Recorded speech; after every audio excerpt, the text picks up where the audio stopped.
Helmut shockingly कहता है, a farm of humans. तभी उस फार्म के अंदर एक आदमी से लकड़ी का टुकड़ा छूट जाता है, वो नीचे गिर जाता है। तभी दूसरा आदमी कहता है, यू बास्टर्ड, अपना काम ठीक से करो, और उसके ऊपर चाबुक की बरसात कर देता है। कहता है कि प्रिटेंड करना बंद करो, तुम्हें जो चोट लगी है, चलो उठो। ये देख के हेलमुट कहता है, लगता है कि उसे चोट लगी है, लेकिन वो आदमी उसे मार क्यों रहा है? एल्गा कहता है, क्योंकि वो अपना काम ठीक से नहीं कर रहा है। तब एक आदमी दो छोटी लड़कियों को देखता है और कहता है, तुम क्या देख रहे हो, जल्दी करो, अंदर जाओ। हेलमुट उनको देखते हुए कहता है, वो क्या है, वो मेरी तरह है लेकिन कुछ अलग है। एल्गा कहता है, क्या तुम उन फीमेल ह्यूमंस की बात कर रहे हो? ये डे टाइम ही है, फिर भी वो हट के अंदर क्यों जा रही है? वो फीमेल्स फूड है, भले ही वो ह्यूमंस है, लेकिन उनका जेंडर तुमसे अलग है। उन्हें मेल एंड फीमेल्स में डिफरेंशिएट कर सकते हो। ना हो फीमेल ह्यूमंस को प्रेफर करता है क्योंकि उनका मीट टेंडर मतलब नाजुक और उनमें ज़्यादा मसल भी नहीं होते। बट वो ज़्यादा ही छोटे होंगे तो उनमें खाने के लिए कुछ नहीं होगा, तो वो उन्हें खाने से पहले उन्हें बड़ा होने देगा, ग्रो होने देगा। फीमेल जो है वो नाहो का फूड बनेगी और मेल जो है वो पूरी लाइफ स्लेव बन के रहेंगे। हेलमुट कहता है, इसलिए ये फार्म हैं? एल्गा बोलता है, हाँ, भले नाहो ने कहा था कि वो इस फार्म को प्रोटेक्ट करेगा, और जो उसको मेंटेन करता है वो ह्यूमंस है और उनके बीच एक लीडर है, वो रहा वो। तभी हम देखते हैं गंजे आदमी को। वो कहता है कि इस बात का हंगामा हो रहा है यहाँ। तब एक आदमी उसे बताता है, सर इरुगो, आप यहाँ पे? उनमें से एक स्लेव ने मिस्टेक की थी। इरुगो कहता है, भूल जाओ, क्या तुमने सैक्रिफाइस को गैदर कर लिया है? आदमी कहता है, हाँ, वो वहाँ है।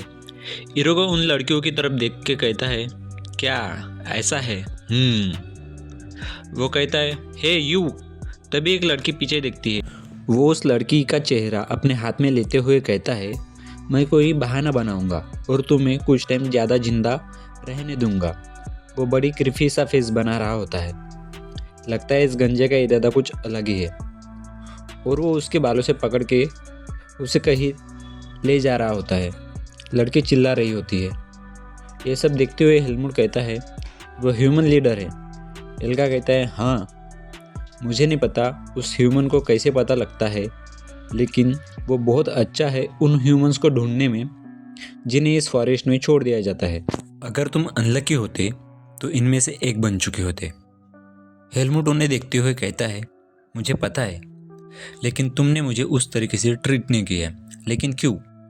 एल्गा भी लाइक, वेल, मुझे नाहो का आइडिया पसंद नहीं है कि वो ह्यूमंस का नंबर बढ़ा रहा है। हेलमुट कहता है, तो ये बिल्कुल वैसे लगता है जैसे तुम करोगे। एल्गा गला साफ करते हुए कहते हैं, हेलमुट, सोचो तो, इंसानों को इकट्ठा करना। इस पे एल्गा कहता है, बहुत हो गया हेलमुट, अब वापस चलते हैं। तभी एल्गा कुछ सेंस करता है, वेल, देखो हमारे पास ये कौन आ गया है। देखते हैं टू हेडेड स्नेक, नाहो और एल्गा दोनों अपनी एनर्जी रिलीज करते हैं। नाहो कहता है, ये वो चेहरा है जिसे मैं देखना चाहता था। एल्गा कहता है, नाहो, क्या तुम सो नहीं रहे थे? नाहो के देख के हेलमुट भी डर जाता है। ये तो खड़ा हो गया, लेकिन इसका प्रेशर बहुत है। नाहो और एल्गा आमने सामने पूरी ताकत के साथ। नाहो कहता है, क्या ये वही बच्चा है जिसे तुम पाल रहे थे? मेल्स बहुत डिलीशियस लगते हैं जब वो यंग रहते हैं और उन्हें खाया जाए। कैसा रहेगा अगर तुम मुझे इसका एक बाइट खाने दो? नो थैंक्स, एल्गा कहता है, वैसे भी तुम ह्यूमन मेल्स को नहीं खाते, इसकी टेस्ट तुम्हें अच्छी नहीं लगेगी। नाहो कहता है, सही कहा, इरुगो स्पेशली जो ह्यूमंस मेरे लिए प्रिपेयर करता है वो ज़्यादा डिलीशियस होते हैं, मगर ये स्मेल। वो हेलमेट की तरफ देख के कहता है, तुम्हारा डायरेन के साथ क्या रिलेशन है? हेलमेट पूरा काँप रहा होता है, जैसे अभी पैंट में करने वाला है। तभी एल्गा उसके फेस पे मारते हुए कहता है, यू बास्टर्ड, साले तेरी हिम्मत कैसी हुई अपनी गंदी शक्ल इधर करने की?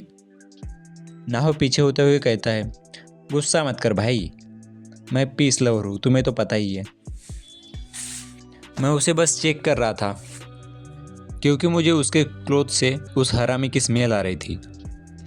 ये डैरिन की बात कर रहे हैं। अभी कुछ साल ही हुए हैं जब उसने मेरे फार्म को डिस्ट्रॉय किया था। कुछ अजीब होगा अगर मैं उससे सावधान न रहूँ। एल्गा कहता है। वो डैरिन से रिलेटेड नहीं है, उसने पहनने के लिए बस कपड़े चुराए हैं। एल्गा मस्त चूना लगा रहा है। नहाओ कहता है, अच्छा तो ऐसा है, तब तो चिंता की कोई बात नहीं। अगर तुम यहाँ नहीं होते तो मैं उसे पनिश कर देता। एल्गा गुस्से से कहता है, अगर तुमने उसका एक सिंगल हेयर भी टच किया तो मैं तुम्हारे छोटे छोटे टुकड़े कर दूंगा। नाहो कहता है, ओह ये कितना डरावना लग रहा है। मैं तो बस जोक कर रहा था। मुझे तुम्हारे साथ फाइट करने की कोई इच्छा नहीं है। वैसे भी हम एक दूसरे को काफ़ी टाइम से जानते हैं। और उससे भी इम्पोर्टेंट, अगर तुम्हारा हो गया है तो निकल जाओ यहाँ से। मैं होप करता हूँ तुम यहाँ दोबारा नहीं आओगे। मेरे पूरा इलाके में बाल मुझे पसंद नहीं। इस पे एल्वा कहता है, ओके देन, गुड बाय। और इन सब के बीच हेलमुट की हालत ख़राब हो रही होती है और वह वही बेहोश हो जाता है। एल्गा उसे देखते हुए सोचता है, ये तो बेहोश हो गया। थोड़ी देर बाद वो दोनों रास्ते से वापस जा रहे होते हैं। हेलमुट कहता है, मेरा सर दुख रहा है। एल्गा उसे कहता है, हेलमुट बात सुनो ध्यान से। अब तुम्हें नाहो ने देख लिया है तो तुम अब से अकेले घूमना मत। तुम्हें उस इंसान के साथ चिपक के रहना है। नाहो मुझसे सावधान रहता है तो वो यहाँ नहीं आएगा, लेकिन मैं ये पूरे भरोसे के साथ नहीं कह सकता। हेलमुट भी सोचते हुए कहता है, हाँ ठीक है।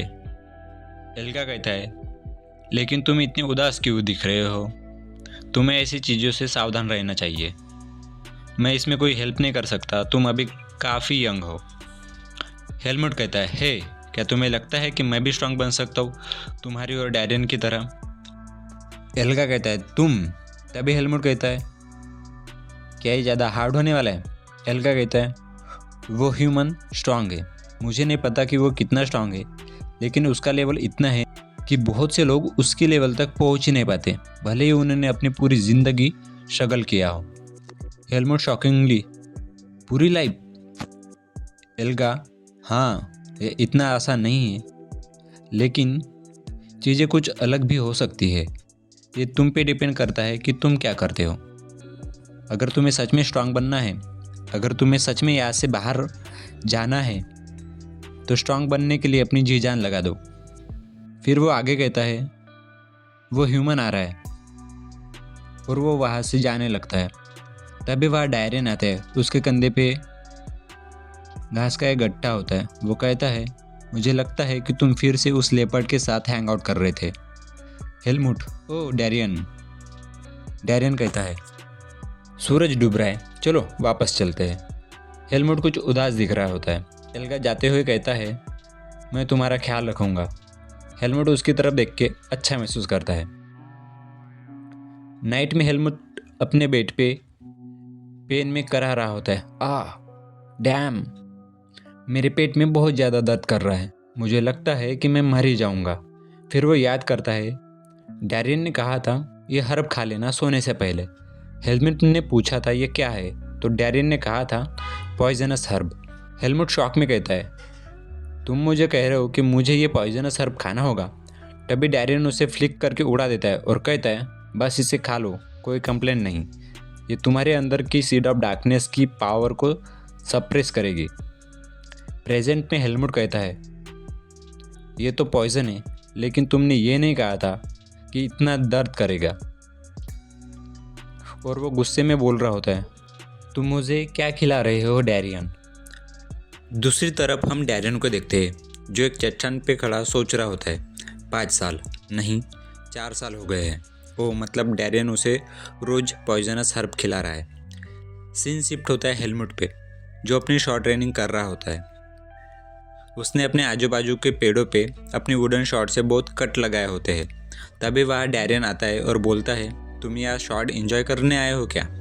हेलमुट कहता है, डैरियन, रिसेंटली मैं अपने बॉडी को लाइट फील कर रहा हूँ और मेरी विजन भी क्लियर हो रही है।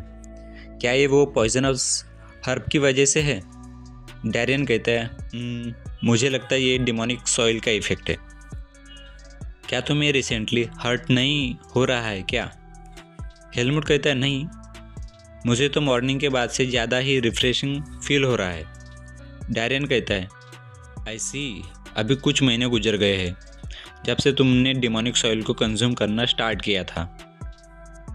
मुझे लगता है अभी टाइम आ गया है। हेलमुट, क्या तुम्हें याद है मैंने विज के बारे में क्या कहा था?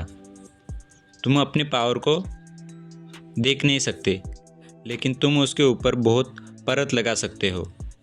लेकिन अगर तुम्हारी बॉडी और प्रोसीजर का कोई फाउंडेशन नहीं बना तो विज ट्रेनिंग का कोई पॉइंट नहीं है। मैं तुम्हें अब तक विज इसलिए नहीं सिखाया क्योंकि तुम उस लेवल तक नहीं पहुंचे थे, बट अभी लगता है अभी तुम्हारी बॉडी विज सीखने के लिए प्रिपेयर्ड हो गई है। तो अब से अभी से मैं तुम्हें विज ट्रेनिंग मेथड सिखाऊंगा। फिर डैरियन अपना स्टैंस लेता है, हाथ में वुडन शॉर्ड, और वो उसमें एनर्जी डालने लगता है। हेलमुट के ऊपर प्रेशर बनने लगता है। डैरियन कहता है, अपनी एनर्जी को मेल्ट करो एटमॉस्फेयर में, अपनी बॉडी में उसे फ्रीली कन्वर्ट करो और अपने शॉट के जरिए इनकार्नेट करो। हेलमुट थोड़े चौंकते हुए कहता है, ऐसे तुम विज को कंट्रोल करते हो? डैरियन कहता है, तो तुम्हें अब से क्या करना है? अपनी शॉट उठाओ। हेलमुट भी स्टैंस लेता है, मुझसे डुएल करते टाइम डीपली ब्रेथ करो, नेचर की एनर्जी को एब्जॉर्ब करो, थोड़ा सोचो और शांति से आगे बढ़ो। और हेलमुट के ऊपर एनर्जी स्ट्राइक कर देता है। अगर तुम अपने फ्लो को लूज करते हो तो विज के बारे में भूल जाओ। उस स्ट्राइक की वजह से हेलमुट पीछे पेड़ पे उड़ता हुआ जाता है। डैरियन कहता है, तुम्हारी बॉडी पहले ब्रेक होगी। हेलमुट चोट की वजह से कफ कर रहा होता है, लेकिन डैरियन यही नहीं रुकता। वो अपनी स्ट्राइक करने के लिए हेलमुट की तरफ स्पीडली चार्ज करता है और स्ट्राइक कर देता है, लेकिन उसकी शॉट पेड़ के बीच में घुस जाती है क्योंकि टाइम पे ही हेलमुट थोड़ा साइड हो गया था। हेलमुट कहता है, रुको, क्या तुम सच में मुझे मारना चाहते हो? डैरियन कहता है, तुम इतनी जल्दी अपना कंपोजर कैसे लूज कर सकते हो? मैंने तुम्हें इस तरीके से तो नहीं सिखाया। हेलमुट अपने आप से कहता है, डैम इट। फिर वो डीप ब्रेथ स्टार्ट करता है। फिर हिम्मत जुटा के वो भी शॉट लैंड करता है, लेकिन डैरियन सिंगल हैंडेड उसको काउंटर कर देता है। वो कहता है, अपने पूरे सेंसेस और ज़्यादा एनर्जी यूज़ करो, उसके बाद तुम पूरी पावर फील कर पाओगे।